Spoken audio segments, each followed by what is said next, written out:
تم پرندوں سے دل بہلایا کرو۔ سپاہ گری اس آدمی کے لیے ایک خطرناک کھیل ہے جو عورت اور شراب کا دل دادا ہو۔ یہ الفاظ اپریل 1175 میں صلاح الدین ایوبی نے اپنے چچا زاد بھائی خلیفہ الصالح کے ایک امیر سیف الدین کو لکھے تھے۔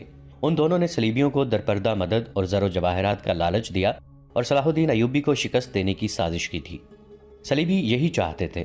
انہوں نے حملہ کیا، الصالح اور سیف الدین نے ان کی مدد کی۔ صلاح الدین ایوبی نے ان سب کو شکست دی۔ امیر سیف الدین اپنا مال و متاع چھوڑ کر بھاگا۔ اس کی ذاتی خیمہ گاہ سے رنگ برنگے پرندے، حسین اور جوان رقاصائیں اور گانے والیاں، ساز اور سازندے اور شراب کے مٹکے برآمد ہوئے۔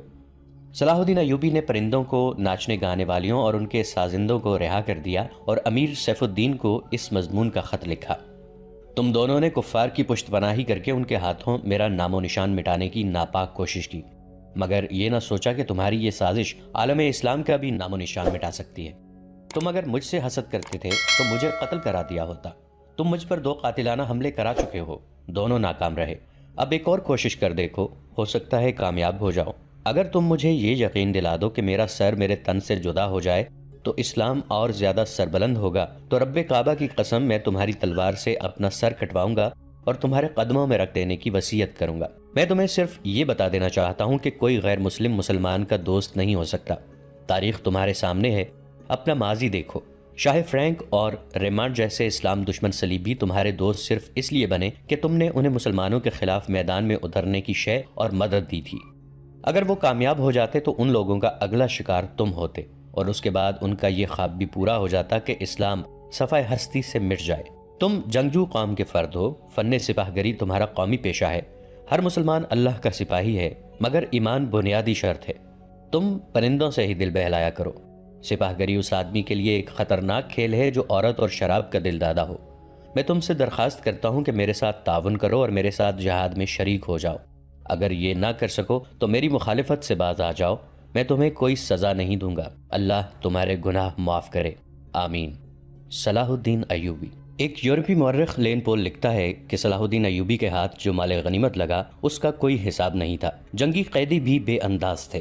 صلاح الدین ایوبی نے تمام تر مال غنیمت 3 حصوں میں تقسیم کیا۔ ایک حصہ جنگی قیدیوں میں تقسیم کر کے انہیں رہا کر دیا، دوسرا حصہ اپنی سپاہ اور غریبوں میں تقسیم کیا، اور تیسرا حصہ مدرسہ نظام الملک کو دے دیا۔ اس نے اسی مدرسے سے تعلیم حاصل کی تھی، نہ خود کچھ رکھا نہ اپنے کسی جرنیل کو کچھ دیا۔ اس کا نتیجہ یہ ہوا کہ جنگی قیدی، جن میں سے بہت سے مسلمان تھے اور باقی غیر مسلم، رہا ہو کر صلاح الدین ایوبی کے کیمپ میں جمع ہو گئے اور اس کی اطاعت قبول کر کے اپنی خدمات اس کی فوج کے لیے پیش کر دیں۔ ایوبی کی کشادہ نظری اور عظمت دور دور تک مشہور ہو گئی۔ اس سے پہلے حسن بن صباح کے پر اسرار فرقے فدائی، جنہیں یورپی مورخوں نے قاتلوں کا گروہ لکھا ہے، صلاح الدین ایوبی پر 2 بار قاتلانہ حملے کر چکے تھے، لیکن خدائے ذوالجلال کو اپنے اس عظیم مرد مجاہد سے بہت کام لینا تھا۔ دونوں بار ایک معجزہ ہوا کہ اسلام کا یہ محافظ بال بال بچ گیا۔ اس پر تیسرا قاتلانہ حملہ اس وقت ہوا جب وہ اپنے مسلمان بھائیوں اور صلیبیوں کی سازش کی چٹان کو شمشیر سے ریزہ ریزہ کر چکا تھا۔ امیر سیف الدین میدان سے بھاگ گیا، مگر وہ صلاح الدین ایوبی کے خلاف حسد اور کینے سے باز نہ آیا۔ اس نے حسن بن صباح کے قاتل فرقے کی مدد حاصل کر لی۔ یہ فرقہ ایک مدت سے اسلام کی آستین میں سانپ کی طرح پل رہا تھا۔ اس کا تفصیلی تعارف بہت ہی طویل ہے۔ مختصر یہ کہ جس طرح زمین سورج سے الگ ہو کر گناہوں کا گہوارہ بن گئی ہے، اسی طرح حسن بن صباح نام کے ایک آدمی نے اسلام سے الگ ہو کر نبیوں اور پیغمبروں والی عظمت حاصل کرنے کا منصوبہ بنایا۔ وہ اپنے آپ کو مسلمان ہی کہلاتا رہا اور ایسا گروہ بنا لیا جو طلسماتی طریقوں سے لوگوں کو اپنا پیروکار بناتا تھا۔ اس مقصد کے لیے اس گروہ نے نہایت حسین لڑکیاں، نشہ آور جڑی بوٹیاں، ہپنوٹزم اور چرب زبانی جیسے طریقے اختیار کیے۔ بہشت بنائی جس میں جا کر پتھر بھی موم ہو جاتے تھے۔ اپنے مخالفین کو ختم کرنے کے لیے قاتلوں کا ایک گروہ تیار کیا۔ قتل کے طریقے خفیہ اور پر اسرار ہوتے تھے۔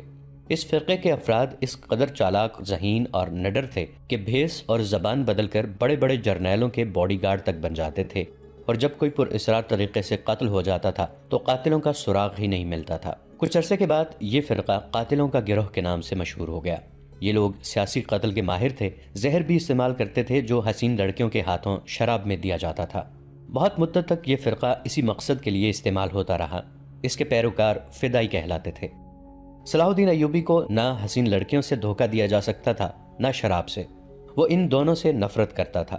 اسے قتل کرنے کا یہی ایک طریقہ تھا کہ اس پر قاتلانہ حملہ کیا جائے۔ اس کے محافظوں کی موجودگی میں اس پر حملہ نہیں کیا جا سکتا تھا۔ 2 حملے ناکام ہو چکے تھے۔ اب جبکہ صلاح الدین ایوبی کو یہ توقع تھی کہ اس کا چچا زاد بھائی الصالح اور امیر سیف الدین شکست کھا کر توبہ کر چکے ہوں گے، انہوں نے انتقام کی ایک اور زیر زمین کوشش کی۔ صلاح الدین ایوبی نے اس فتح کا جشن منانے کی بجائے حملے جاری رکھے اور 3 قصبوں کو قبضے میں لے لیا۔ ان میں غازہ کا مشہور قصبہ بھی تھا۔ اسی قصبے کے گرد نواح میں ایک روز صلاح الدین ایوبی اسیر جار الاسدی کے خیمے میں دوپہر کے وقت غنودگی کے عالم میں سستا رہا تھا۔ اس نے اپنی وہ پگڑی نہیں اتاری تھی جو میدان جنگ میں اس کے سر کو صحرا کے سورج اور دشمن کی تلوار سے محفوظ رکھتی تھی۔ خیمے کے باہر صلاح الدین ایوبی کے محافظوں کا دستہ موجود اور چوکس تھا۔ باڈی گارڈز کے اس دستے کا کمانڈر ذرا سی دیر کے لیے وہاں سے چلا گیا۔ ایک محافظ نے صلاح الدین ایوبی کے خیمے کے گرے ہوئے پردوں میں سے جھانکا۔ اسلام کی عظمت کے پاسبان کی آنکھیں بند تھیں۔ وہ پیٹھ کے بل لیٹے ہوئے تھے۔ اس محافظ نے باڈی گارڈز کی طرف دیکھا۔ ان میں سے 3-4 باڈی گارڈز نے اس کی طرف دیکھا۔ محافظ نے اشارے کے طور پر اپنی آنکھیں بند کر کے کھولی۔ 3-4 محافظ اٹھے اور دوسروں کو باتوں میں لگایا۔ محافظ خیمے میں چلا گیا، کمر بند سے خنجر نکالا، دبے پاؤں چلا اور پھر چیتے کی طرح سوئے ہوئے صلاح الدین ایوبی پر جست لگائی۔ خنجر والا ہاتھ اوپر اٹھا۔ عین اس وقت صلاح الدین ایوبی نے کروٹ بدل لی۔ یہ نہیں بتایا جا سکتا کہ محافظ خنجر کہاں مارنا چاہتا تھا، دل میں یا سینے میں، مگر ہوا یوں کہ خنجر صلاح الدین ایوبی کی پگڑی کے بالائی حصے میں اتر گیا اور سر سے بال برابر دور رہا۔ پگڑی سر سے اتر گئی۔ صلاح الدین ایوبی بجلی کی تیزی سے اٹھے۔ انہیں یہ سمجھنے میں دیر نہ لگی کہ یہ سب کیا ہے۔ ان پر اس سے پہلے ایسے 2 حملے ہو چکے تھے۔ انہوں نے بھی حیرت کا اظہار نہ کیا کہ حملہ آور ان کے اپنے باڈی گارڈز کے لباس میں تھا، جسے انہوں نے خود اپنے باڈی گارڈز کے لیے منتخب کیا تھا۔ انہوں نے ایک سانس جتنا بھی عرصہ ضائع نہ کیا۔ حملہ آور ان کی پگڑی سے خنجر کھینچ رہا تھا۔ ایوبی سر سے ننگے تھے۔ انہوں نے حملہ آور کی ٹھوڑی پر پوری قوت سے گھونسا مارا۔ ہڈی ٹوٹنے کی آواز سنائی دی۔ حملہ آور کا جبڑا ٹوٹ گیا تھا۔ وہ پیچھے کو گرا اور اس کے منہ سے ہیبت ناک آواز نکلی۔ اس کا خنجر صلاح الدین ایوبی کی پگڑی میں رہ گیا تھا۔ صلاح الدین ایوبی نے اپنا خنجر نکال لیا۔ اتنے میں 2 محافظ دوڑتے اندر آئے۔ ان کے ہاتھوں میں تلواریں تھیں۔ صلاح الدین ایوبی نے انہیں کہا کہ اسے زندہ پکڑ لو، مگر یہ دونوں محافظ صلاح الدین ایوبی پر ٹوٹ پڑے۔ صلاح الدین ایوبی نے ایک خنجر سے 2 تلواروں کا مقابلہ کیا۔ یہ مقابلہ 1-2 منٹ کا تھا، کیونکہ تمام باڈی گارڈز اندر آ گئے تھے۔ صلاح الدین ایوبی یہ دیکھ کر حیران رہ گئے کہ ان کے باڈی گارڈز 2 حصوں میں تقسیم ہو کر ایک دوسرے کو لہو لہان کر رہے تھے۔ انہیں چونکہ معلوم نہیں تھا کہ ان میں ان کا دشمن کون ہے اور دوست کون، وہ اس معرکے میں شریک نہ ہو سکے۔ کچھ دیر بعد جب باڈی گارڈز میں سے چند ایک مارے گئے، کچھ بھاگ گئے اور بعض زخمی ہو کر بے حال ہو گئے، تو انکشاف ہوا کہ اس دستے میں جو صلاح الدین ایوبی کی حفاظت پر مامور تھا، 7 محافظ فدائی تھے جو صلاح الدین ایوبی کو قتل کرنا چاہتے تھے۔ انہوں نے اس کام کے لیے صرف ایک فدائی خیمے میں بھیجا تھا۔ اندر صورتحال بدل گئی، چنانچہ باقی بھی اندر چلے گئے۔ اصل محافظ بھی اندر گئے۔ وہ صورتحال سمجھ گئے اور صلاح الدین ایوبی بچ گئے۔ انہوں نے اپنے پہلے حملہ آور کی شہرگ پر تلوار کی نوک رکھ کر پوچھا کہ وہ کون ہے اور اسے کس نے بھیجا ہے۔ سچ بولنے کے بدلے صلاح الدین ایوبی نے اسے جان بخشی کا وعدہ دیا۔ اس نے بتا دیا کہ وہ فدائی ہے اور اسے کیمشتگن، جسے بعض مورخوں نے گمگشتگین لکھا ہے، نے اس کام کے لیے بھیجا تھا۔ کیمشتگن الصالح کے ایک قلعے کا گورنر تھا۔ اصل کہانی سنانے سے پہلے یہ ضروری معلوم ہوتا ہے کہ ان واقعات سے پہلے کے دور کو دیکھا جائے۔ صلاح الدین ایوبی کے نام، ان کی عظمت اور تاریخ اسلام میں ان کے مقام اور کارناموں سے کون واقف نہیں؟ ملت اسلامیہ تو انہیں بھول ہی نہیں سکتی، مسیحی دنیا بھی انہیں ہمیشہ یاد رکھے گی۔ لہٰذا یہ ضروری معلوم نہیں ہوتا کہ صلاح الدین ایوبی کا شجرہ نسب تفصیل سے بیان کیا جائے۔ ہم جو کہانی سنانے لگے ہیں وہ اس نوعیت کی ہے جس کی وسعت کے لیے تاریخ کا دامن تنگ ہوتا ہے۔ یہ تفصیلات وقائع نگاروں اور قلمکاروں کی ریکارڈ کی ہوئی ہیں، کچھ سینہ بسینہ اگلی نسلوں تک پہنچتی ہیں۔ تاریخ کے دامن میں صلاح الدین ایوبی کے صرف کارنامے محفوظ کیے گئے ہیں۔ ان سازشوں کا ذکر بہت کم آیا ہے جو اپنوں نے ان کے خلاف اور ان کی بڑھتی ہوئی شہرت اور عظمت کو داغدار کرنے کے لیے انہیں ایسی لڑکیوں کے جال میں پھانسنے کی بار بار کوشش کی گئی جن کے حسن میں طلسماتی اثر تھا۔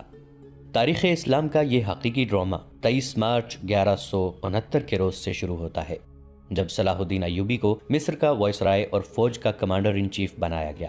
انہیں اتنا بڑا رتبہ ایک تو اس لیے دیا گیا تھا کہ وہ حکمران خاندان کے نونہال تھے، اور دوسرے اس لیے کہ اوائل عمر میں ہی وہ فن حرب و ضرب کے ماہر ہو گئے تھے۔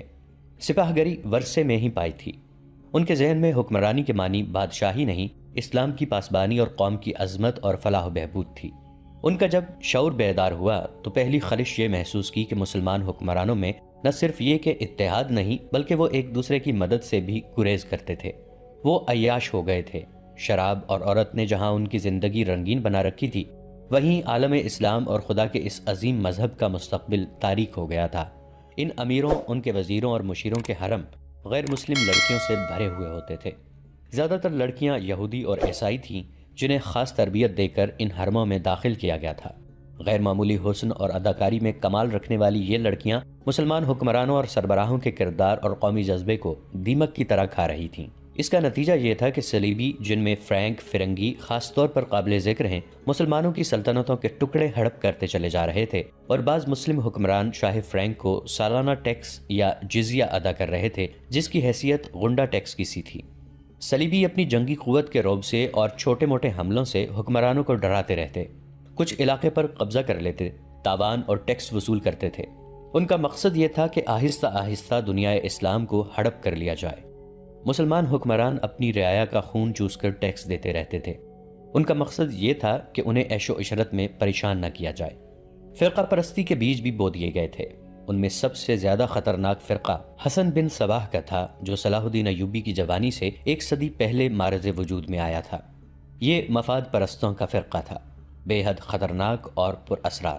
یہ لوگ اپنے آپ کو فدائی کہلاتے تھے، جو بعد میں حشیشین کے نام سے مشہور ہوئے، کیونکہ وہ حشیش نام کی ایک نشہ آور شے سے دوسروں کو اپنے جال میں پھانستے تھے۔ صلاح الدین ایوبی نے مدرسہ نظام الملک میں تعلیم حاصل کی۔ یاد رہے کہ نظام الملک دنیا اسلام کی ایک سلطنت کے وزیر تھے۔ یہ مدرسہ انہوں نے قائم کیا تھا، جس میں اسلامی تعلیم دی جاتی اور بچوں کو اسلامی نظریات اور تاریخ سے بہرہ کیا جاتا تھا۔ ایک مورخ ابن الاطہر کے مطابق نظام الملک حسن بن صباح کے فدائیوں کا پہلا شکار ہوئے تھے، کیونکہ وہ رومیوں کی توسیع پسندی کی راہ میں چٹان بنے ہوئے تھے۔ رومیوں نے 1091 عیسوی میں انہیں فدائیوں کے ہاتھوں قتل کرا دیا۔ ان کا مدرسہ قائم رہا۔ صلاح الدین ایوبی نے وہیں تعلیم حاصل کی۔ اسی عمر میں انہوں نے سپاہ گری کی تعلیم اپنے بزرگوں سے لی۔ نور الدین زنگی رحمۃ اللہ علیہ نے انہیں جنگی چالیں سکھائیں۔